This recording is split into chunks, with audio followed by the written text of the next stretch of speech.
Hi, this is Assil, and I'm demonstrating here the benefits of a wide temporal hinge and why that wide hinge needs to sit in the temporal quadrant and provides a more tectonically stable flap for us when we do LASIK, and has a number of benefits.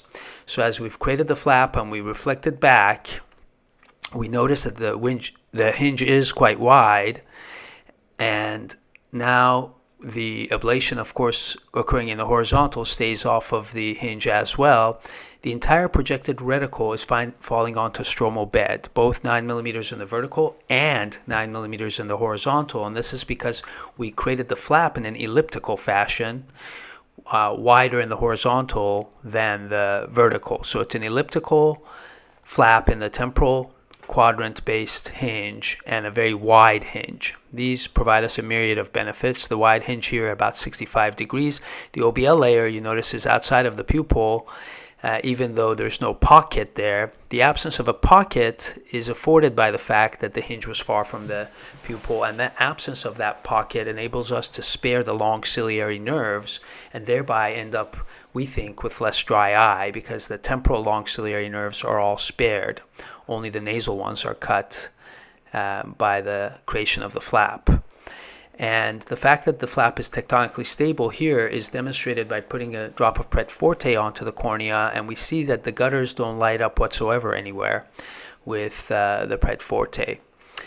The pupil, of course, is far from the temporal limbus, and it's closer to the nasal limbus, and it's even closer to the superior limbus, and this is what enables us to have the expansive space temporally to create a super wide hinge.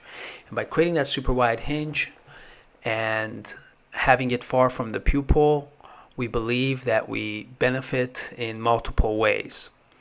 Of course, one of the obvious benefits is the fact that the ablation can land entirely onto the stromal bed.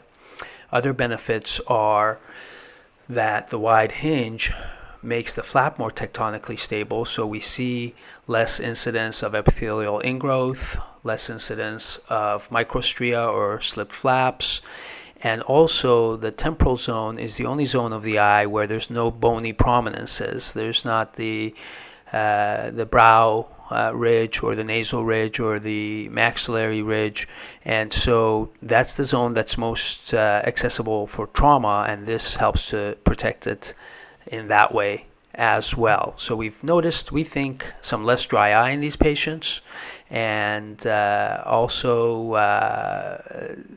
possibly slightly better visual outcomes by virtue of the fact that the flap is much more tectonically stable.